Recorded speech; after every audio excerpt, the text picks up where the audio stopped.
Well, hello and welcome to another video on Hubnut featuring Tuck the Invacar, my 1972 Invacar designed for wheelchair users, a bit of a channel icon. I'm following on from yesterday's video. Yesterday we were down here having problems with a handbrake, and I must say a huge thank you to everyone who left comments, many of you explaining how these cables work, and that the problem I thought I had is not necessarily the problem I think I had. So let's take a closer look.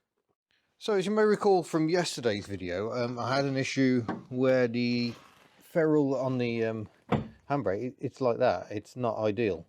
Now I thought this was not working as designed, but people who own bikes, both motorized and otherwise, have told me that this is a sign that either something's jamming down below, which I don't think it is. I've had everything underneath the car moving backwards and forwards. If I detach the cable, all works fine. Reattach the cable, handbrake doesn't release. So I think the cable is the problem. But if we look down here at the bottom, let's try and adjust the light.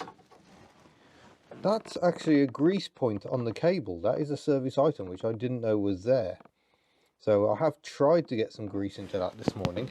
That's why we've got a blowtorch down here, because it's really cold today, and trying to get grease to move, not easy. Lots of congealed grease on there. So a bit of gentle heat. You have to be careful because grease will catch fire and fiberglass doesn't half burn. Bit of gentle heat, maybe we've had some progress there. But the reason I know that grease point is there is because people spotted there was a handbrake cable on eBay for an Invacar. There's a chap called Barry who had a load of parts and used to have the biggest stash of Invacar parts in the UK. He's moved that on, but has still got a few parts, including a handbrake cable. So I purchased that, 18 quid.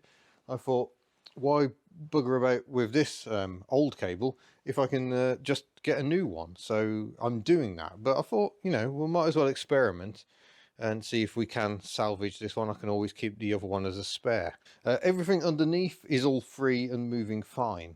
If I detach the cable, the handbrake returns as it should. It's just when this cable is attached. So I think the cable is the weak point here. So see if it's made any difference at all. Let's walk around. Tuck is still in the air somewhat at the moment. Got some other Invacar stuff to talk about in a moment as well. So it's not just handbrake, because I might not be able to progress it further today. So you pull the handbrake on, take the handbrake off, but we should go and look underneath and see whether the handbrake has in fact released. Getting underneath is a bit of a challenge. You've got to dodge all these trolley jacks variously, but let's see whether the handbrake has released. And the good news is it does seem to. Just a little bit left on it, so that is definitely better than it was. So we might just cycle that a few times and see how we go. But yeah, other things to discuss. I've had exhaust clamps arrive, which has reminded me, he says, getting up, but I need to show you some other things.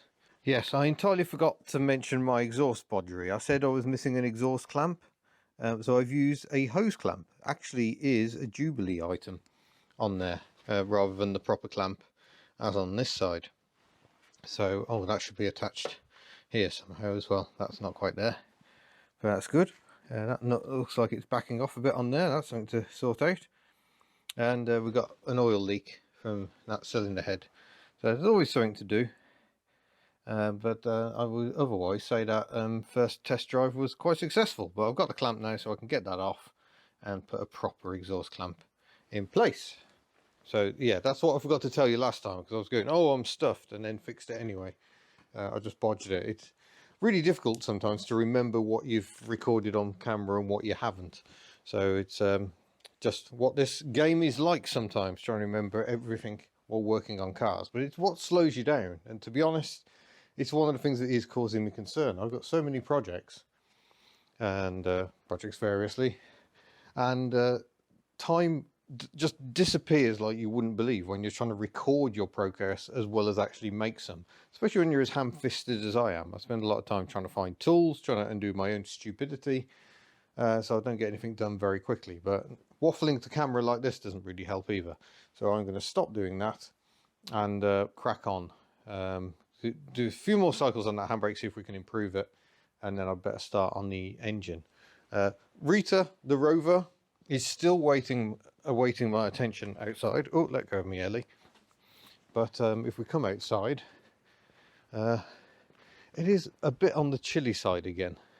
So I'm not sure how much I want to go poking around in the engine bay on Rita.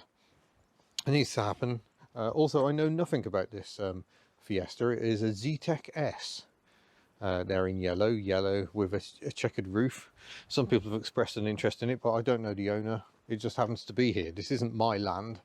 I rent it, and same goes for the Sierras. They're just someone else's cars. I'm going to set 2 and yeah, see if we can't improve Tuck the Invacar a bit.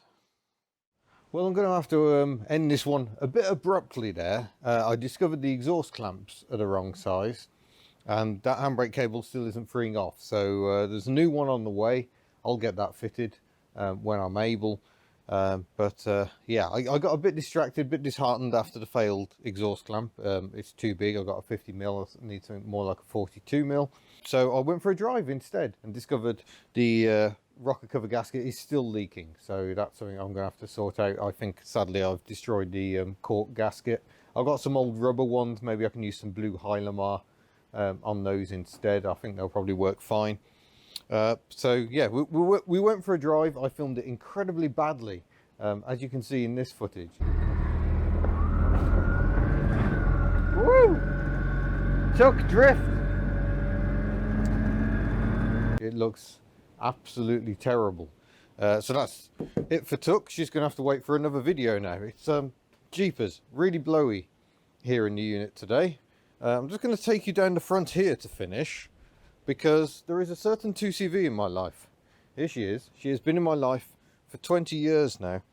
And to celebrate that, I came up with an Elliversary design. And it turns out I may have purchased too many mugs. So for a limited time, we are offering the Elliversary mugs, as seen here, for just £5 plus delivery. They're usually £9, so that's quite the saving. £5, see if we can clear the stock out. So if you would like an Elliversary mug, do head to the store at hubnut.org, follow the link, and there are other nice things as well. Key rings, we're running a little low on the key rings, so I'll give those more of a mention once we've got more stock in. We're due more stock. It's probably not going to be until late February, but they're on order. Lots of lovely other items for you to purchase, and I try and put in the dispatch emails which car has taken your items to the post office, unless Miss Hubnut has had chance to walk down to the post office, but with home educating that's not happening very much. So yeah, Elliversary mugs available to purchase for just £5. So I should say thank you very much for watching. Don't forget to head to the store if you wish. You can subscribe if you wish. You can join a YouTube channel membership. See more about that in the description below. I look forward to seeing you in a future video. Farewell.